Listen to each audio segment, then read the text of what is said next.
Um, Went through a little bit of a, I would say like a little gangster phase, sagged my pants a little bit. Not sure Did you saying. really? I did, dude. Yeah, I I was remember rock.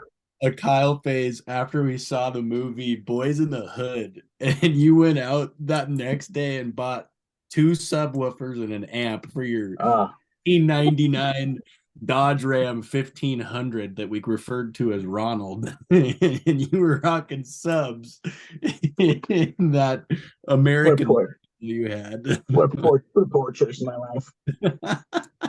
Ah,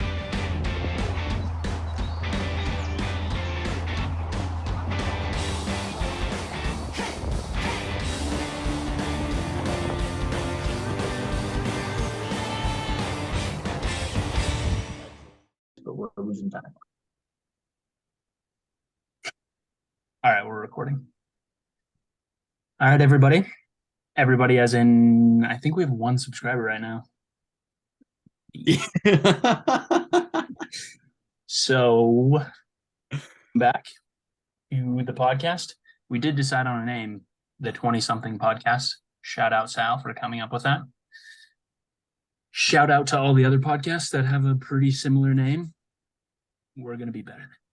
Do they really? I guess I didn't look to see if there was any podcasts with that name. There's like the 20 somethings, the something else. There's a few that are similar. Unshout out to those podcasts.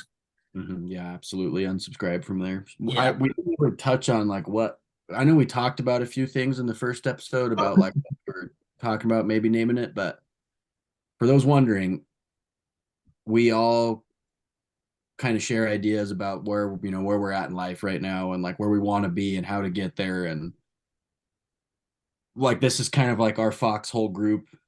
Like for sure the three of us go to war all the time, just like always got each other's backs, and we're always like just kind of looking for some ways to get ahead, or some ways just to mentally be one step ahead. And we thought that there was kind of a maybe a void of where people are preaching to people our age, either saying like this is the time to grind or this is the time to just enjoy your young years, but there's never anybody that's 20 something speaking to people in their 20 somethings that are going through the same stuff that like people our age with our mindset and things like that are going through. It's always somebody that's already had their success or something like that, that's already had 10 plus years of that wisdom, on top of being 20, so in their 30s or whatever. But 100%. I really think it's so easy. Like, I mean, listening to someone who's in their 30s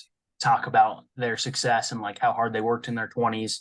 But I think it's always so easy once you're out of it to like look back and be like, yeah, I worked really hard and there was tough times, yada, yada, yada. But like you said, we're actually in it right now. So it's just easier for us to relate. yeah, Right. Well, and I think also it's such like dependent on like your situation. And I feel like, a lot of like the people that I hear like on, Instagram or whatever that I'm listening to, their all their stories seem like, semi-similar or whatnot. But I feel like just us three alone right here have such different like backgrounds and like what we've done and like kind of how we've like grown up, and we have a lot of similarities as well, but definitely like we've all chosen like pretty different paths and like, you know, trying to figure it out. Right. yeah, But share the same core values. 100%. Yeah, that's a good point. yeah. It's just another space to talk about real life and just be able to like talk about how this feels to be 20 something and want so much more than what the typical 20 something is supposed to want. Yeah. Yeah, that's well said. That's well said. Yeah. So, with that being said, this is episode 2 of many more to come. And last time we kind of discussed how we all met, a little bit of the ins and outs. I'm sure as we go, we'll dive into more stories because that was such a high level, 30 minutes. Can't even touch the surface basically of how we've met and grown together. But these next few episodes, including this one, we're going to dive into how we all grew up. So this episode, we will be focusing on none other than Kyle Rush. You know, yeah, I still think like, these first few episodes are definitely like still, like introductions, like just kind of, get to know us and make it a little more personal before we start diving into some maybe more, I guess, grown up topics. I think this is like a good way. So like when we do get into like kind of this conversation of like, where we want our lives to go and, what we want, as being still, very young. You like there's some background to it because like, people who maybe don't know us, know some of our backstory. And again, I still think even in this 30 minutes, there's no scratch of the surface of any three of our lives because I mean I've known you guys, for a pretty short time in our lives, and even in that short time in our lives, I mean, we could all sit here and talk about hours. So Trying to bridge the gap, we can be more vulnerable with everybody. yeah. So Kyle, tell us a little bit about yourself. How was being a little lad, a little Rush lad? You're born and raised in Arvada, Colorado. Jesus, man, maybe I was born and raised at 7385. No, yeah, I grew up. I'm still actually living in the same house I grew up in. But grew up in Arvada, Colorado.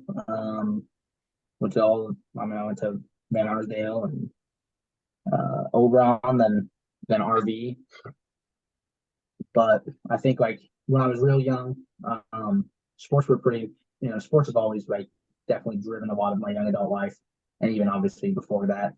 If it was football, track, baseball, kind of all that stuff. But I think like a real big one for me, something that's for sure always driven me has been hunting, being outdoors, camping, that kind of stuff. I would say, I don't know, like really where to begin. When was the first time you went hunting? That I can remember, honestly, probably I think 7 or 8. I mean, I think that first time I ever went was like 6. The first time I can ever remember. I was probably, I think I was like 8 years old, and it was always dove hunting. We did that out in Sterling, and it was like we always like split up into pairs. It was always my dad and my older brother, and then me and my grandpa, and we'd split off and go go our separate ways and go hunt a field and then kind of meet back up for like lunch and stuff. But I think like definitely like hunting with my grandpa has like driven a lot of why I like hunting so much. He's definitely been like a huge influence on me for that. And then honestly, I did kind of lose out on quite a bit of hunting when I moved into high school because I think sports really kind of took over, and I got really serious about like football and baseball for a little bit, but really turned into football. Yeah, and that's like right during hunting season. Yeah, I mean, I missed countless seasons because of football, which I don't take back because that's definitely such a small fraction of your life. You only get 4 years of high school, and I can hopefully be hunting until I'm 60, 70 years old. But I would say like I went through some definitely like some different character changes, especially in like high school, or like I think middle school was like a big one for me. Definitely didn't really know who I wanted to be. Went through a little bit of I would say like a little gangster phase, sagged my pants a little bit. Did you really? Did, dude. Yeah, I remember a Kyle phase after we saw the movie Boys in the Hood, and you went out that next day and bought 2 subwoofers and an amp for your 1999 Dodge Ram 1500 that we referred to as Ronald, and you were rocking subs in that American you had. What a poor choice in my life. Oh God, so brutal. But I think I definitely did like a lot of growing in high school. I think I kind of started to find myself a little bit more there. I think really what it came down to was just comfortable with myself. And then from there, from high school has really just been where my life has just been thrown in so many different directions. How do you think that developed? How do you think you got like more What's that? comfortable? How do you think you got like more comfortable in your own skin?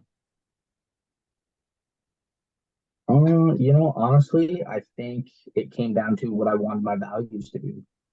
And I think honestly it was like hunting, it was my family, and it was like surrounding myself with good people. And I think a huge part of that was RV football. I definitely think I wanted to like step up and be a leader within, within the football team, and wanted to be someone that was like looked up to and admired. And there's definitely like a certain way to present yourself when it comes to that. And I'm, definitely still a complete goof in high school. I did copious In high school. stuff. But I think like that's where a lot of my growing up kind of happened. And then, I kind of thought I wanted to go play some college football. And that obviously didn't work out. Went and played a year out in Seward, Nebraska. And I thought I loved football, but what I think I really loved was the environment of being like with my closest friends, and like the camaraderie, and college football just wasn't that. I mean, it was all about the wins and the losses and your stats. Wasn't a whole lot of team building happening there. So I quit. In my second year of college, I moved to CSU, and got a little place with little Tom Nagel. Shout out Tom. Shout out Tom. Yeah, shout out Tom. And old Sally Bob was coming over and darn near living at our house. I mean, he was over almost every day. You were helping me from hating my life because I was also trying That was also football. going to be a bad time. And then, that's, I think college is where I really started getting serious about hunting. That's when, joined up with like the goose lease. I definitely got it. That's the year I got into archery hunting. I think where like football and sports left a void, hunting really just filled all that. I definitely found a huge passion for hunting. And so I started doing a ton of that. And then I think another like huge part of my life that helped me grow up a tremendous amount is when Sal got me into AGR. Getting set up with those boys, and that whole fraternity was for sure the best thing I did in college, for sure. Because it sure is what it for sure wasn't going to college. That was just like, don't do it, kids. It's stinky. But no, I loved AGR, and that was great. And then got out of school and really had no clue what I wanted to do. Went and did like some odd jobs here and there. Landed a really good job as a salesman for a door company. Loved those people. And then here just recently decided that I wanted to work with my hands and get into the trades and go learn a trade. So I have picked up as an electrician. I've been doing that for my 7th week with the company. And that has been another accomplishment of yours, though. You went to EMT school. Oh yeah, I did. I guess before that, before I went through high school, after college, just like about I went and did like work for like a drilling company for a little while. I did that EMT school for the summer. Was doing some like helping my dad with like some remodel stuff, and then I would say like my first legit job at that door company. And now as an electrician, I have definitely, I think, found something that I really love and super passionate about it. Like really, I think not that it like wasn't like, I don't know, I wouldn't say like non-rewarding or not a non-important job that I was doing before. Just to me, it didn't feel super rewarding. And I wasn't overly like, like I didn't like want to like talk about it a whole lot. And I know that sounds maybe kind of shallow and shitty, because like that company is an awesome company, and I love it. And it was like one of the best years of my life while I was there, but it just wasn't something I was super passionate about. It was I just would come home and like didn't really think about it much past just getting a paycheck.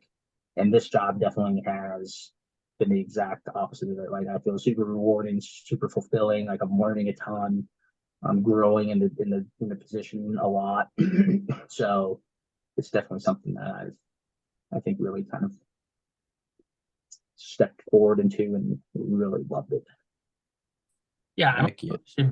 we should just brush over the fact that I don't know, like it sounds like if I wouldn't know you, it sounds like you've been just kind of I mean odd jobs, but like this is your first time being around a trade. I mean, you basically like grew up around the trades because your dad that was your dad's life, right? Yeah, that's true. So I guess like hitting like a little bit on that. Like growing up, I've always like been somewhat in the trades, like always framing.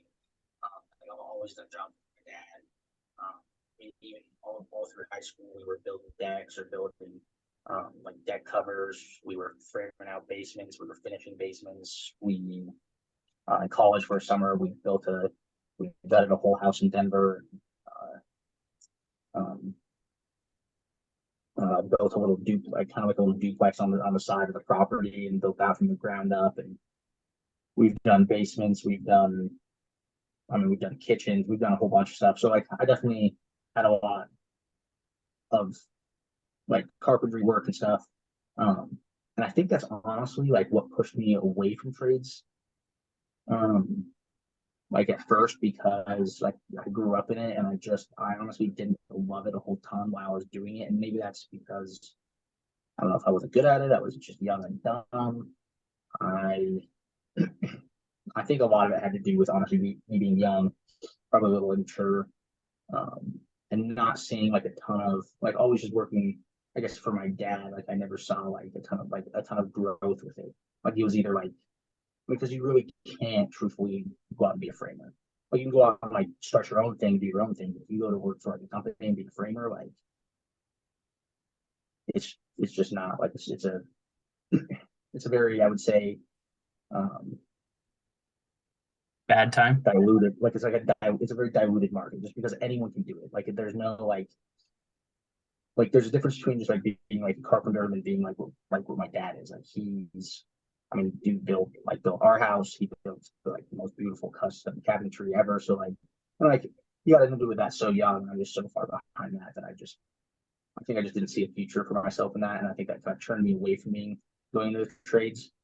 Um, but now, like, I mean, me and him are still doing like side jobs all the time. We just built a deck this last summer out in eastern Colorado, and so I still do quite a bit of that kind of stuff, which I do like. I mean, I'm like we're even like talking about trying to maybe do some finished basements here soon and whatnot. So, but yeah, no, for sure, I've grown up in like around the trades my whole life. Yeah, I think it's such an advantage just as I mean, if that's something that you want to do down the line, you have all of that. You already got your toes wet in it. It's not like you're just gonna Right. Yeah. It's always something like kind of fall back on. Like I like at least have like the experience to at least like semi sell myself. If I ever wanted to like finish a basement, I could tell them like I've done it before and you know be able to have a little bit of credibility behind it. Not only for like other jobs, but like just for yourself. Like those are such valuable skills just to like Oh yeah. And carry like with you in life and teach your kids. Cause like I came from a family that like my dad taught me a lot, but sure as hell didn't teach me any of that. Cause I mean the right. man doesn't even change his own oil. So like it's just completely Yeah. different.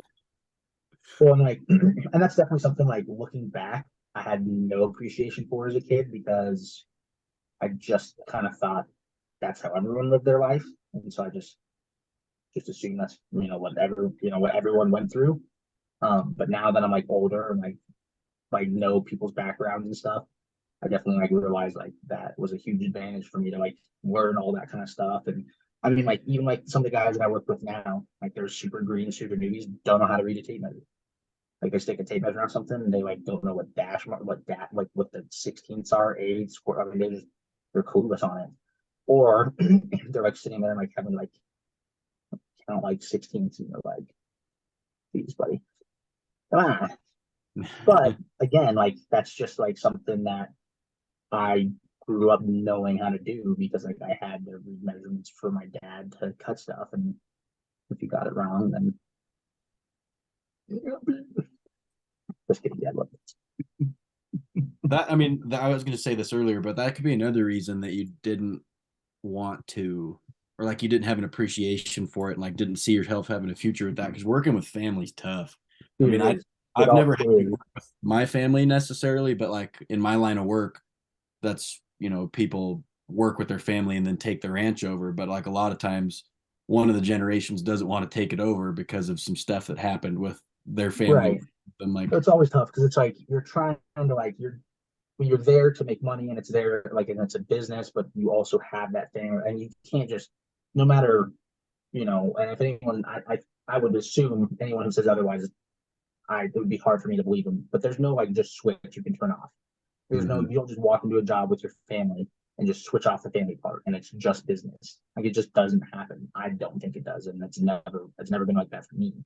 And it is super frustrating working with family, regardless if that's my dad or either one of my brothers. Like you just I think a big part of it is like you don't act maybe as professional as you can and you're like a lot more relaxed. So like your temper gets the better of you. You just get I think a little bit more annoyed with that person because it's easier to get annoyed with them because you know them so well. Yeah, your Um patience meter is just very, oh, very so short. short. Yeah. And that's why like I think like yeah, like when I was younger, I just didn't want to do that like like a trade work because I think so many jobs I would get so frustrated. And a lot of that was because I was young and immature and impatient and everything. So Um, okay, two things. One, we have little under 10 minutes. Oh, I just sent that text. I didn't know who. It's all right. Honestly, I don't really care. The second one is the tough part too, I feel like, is at a normal job, if you have something like that, you go home and you have the whole night to think about it. Whereas that, you go home and it you're still with that person. with you. Yeah, exactly. So yeah, that's tough. Yeah, it is. And But like honestly, also, that could be a whole freaking 30-minute topic on its own. Yeah, yeah, it really Is is. just trying to because I mean like you got guys like me who but my entire life I've done nothing but work with my dad and work with him in the like and I think we have honestly I think we have three perspectives here. It's like me who's like worked with my dad a ton and it's all been like professional work that he and that work has been what has supported our family.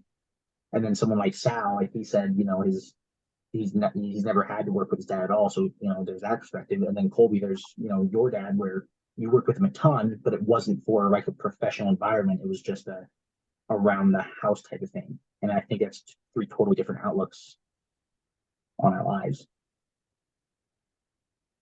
True. very interesting. There's so much we can go into about. With this time left, I have a question that I was wanting to ask. Just because I'm curious, because just like after knowing your family, I just want to know your answer.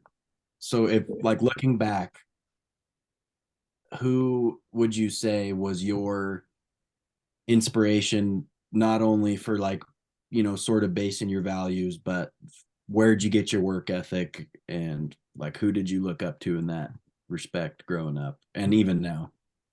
Um, dude, I think honestly, it's a tough question because I think it changed like several times throughout my life just because of like the way relationships changed with me. I think very early on it was my dad. Like he was my hero. I looked up to him on everything we did. And then as I got older, I got more stubborn and I got, going through like puberty, you just, you get that you just you get testosterone, Be a you man. want to you want to fight your dad. And so I think that kind of changed. And then it was, I think a lot it was my dad's dad, it was my grandpa. It was my grandpa Daryl. I mean, just looking at like listening to the stories and like listening to him tell about his life, I was like, wow, I've had it's been easy for me to just take and like listening to like what he's gone through and what kind of man he turned into and like his work ethic and how he came from nothing and provided such an amazing life for his family. um and now I think again, and not that it never like really stopped. I just think it changed slightly, just because again maturity. But now it's for sure my father. I mean, I've seen, you know, just knowing what he's gone through and the things that he's had to do in his life, um, to keep his family afloat, and his work ethic is unrivaled than anyone I've ever seen. I mean, the man doesn't stop. He just goes and goes and goes and goes. And so I would say, you know, those are probably the two biggest in my life. Nice. Okay. Very splendid gentleman, for sure. I got a question. Yeah. As a kid, did you drink milk with dinner? Absolutely. Most of it. Did you not, Colby? You know, I don't know. I can't think. Okay, first of all, I can't say that's my question that I thought of. Are you garbage, that podcast? Shout out. I mean, I'm sure that's a common question that people ask each other. Maybe maybe an interview. I don't know. I don't think I can like sit back and remember a time that I had it with dinner, but I remember when I was a kid, we'd eat dinner, everybody would be getting ready, and then me, my dad, and my brother would be in the kitchen, and we'd all have a tall glass of milk, and we'd just chug it. No, Sal can attest to this. It's a big Italian thing. Your milk with pasta or like any red Milk sauce, is you have the to. best chugging liquid. It's the best. I love milk, man. Like a big old plate of like lasagna or spaghetti, dude. And it's a little, you know, it just burns your lips a little bit, and you just chase it down with that milk. It goes well with anything. Burns your lips. What are you eating in your right out the oven? This isn't Olivier Jardin. You eat that stuff when it hits the table. Yeah, and like the wind outside shooting basketball a little bit, went up with the boys, and you come inside and eat a little pasta. Oh, yeah, absolutely. They'll have to try it just to say that. The sad thing is, one day our three children are gonna get on here and have a podcast, and they're gonna be asking, "Did you drink oat milk with dinner?" Hopefully, if one day if your kids ask you if they can drink oat milk, I hope you kick them in the ass. Yeah, there's no chance our three kids are getting on talking about oat milk. If that's what it's come to, we've all failed as much. Yeah. I actually at work was talking to this kid, and I was like, "Hey, something. Guess what changed my life?" I said that, and it was a joke because of something that he showed me with what we were doing for work. But his first response, shout out to this guy, good guy, probably never going to see this. His first response was, "You get your coffee now with oat milk," and I just laughed. It was pretty funny. I don't touch the oat milk. I don't want this podcast to get censored, so I'm not going to say what I want to say. Yeah, shout out to oat milk. No, don't shout out. Show me the teeth on an oat. Plus, it's just bad. It's not good. It is. It's bad. Because it's tasty. It's like it just tastes like dirty water. Yeah. Yeah, it's not milk. It's not milk. That's for sure. Okay. All right. Well, that was good. I think that's pretty good synopsis. Like we said, that's pretty. I mean, we got in depth on some stuff, but that's pretty high level. I'm sure as we get down the line, I'm sure we'll get into some more stories of your life. Yeah, and it's, you know, like we were talking earlier, it's tough in 30 minutes. Yeah, and which might change. I mean, you know, if we start feeling like we're really, you know, strapped for time, then, you know, we'll look into other avenues, either, you know, having to like do paid Zoom, or, you know, finding a different route to where we can maybe stretch these out a little bit longer. Yeah, Skype record. I don't know if we can say other FaceTime platforms while we're using a certain FaceTime platform. Just kidding. That's not possible. All right, we have 2 minutes left in this meeting. Sal, do you in this meeting? It is a meeting. Do you have a current event that you'd like to discuss? It's kind of putting you on the spot, but you did. I have a question for Sal. Okay, yeah. Sal, how was your eternal battle against the snow? It's been a doozy this winter. That's my The- favorite thing. It's my favorite Snapchats of my day.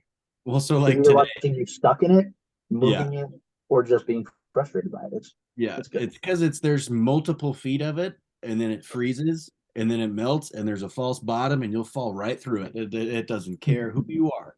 Like Yeah. today, I had to take the skid steer over to a stack yard and get rid of all the drifts in between the haystacks so he could move them with the tractor. And some of these drifts were as tall as I was and frozen solid.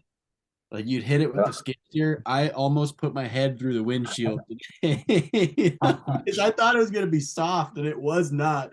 Thank God I had a lap bar because if I didn't, I would have ejecto-cetoed into that ice. But You don't have it's open. no, there's glass, but it's tempered, so like the kind that it's not tempered, so it's the kind that shatters. Maybe that's tempered. I don't know, but the weather's No, been on and off, which is good. no, There's a lot. tempered is like when it like just explodes into a bunch of tiny pieces. Yeah, so that's what it is. It would shatter if my head went through it. Ask old Max Hess. That happened to him. Yeah, I remember that. That was rough. Rough for the boy. Yeah, we needed this moisture though. When you guys come out to see the beautiful sandhills come May and June, you'll see it because they're freaking gonna be green. They better be after all this shit. Oh, I'm excited to get back out there. Yeah, it'll be Welcome to good. the holler time. Well, I think we are about to run out. We'll see you on the next one.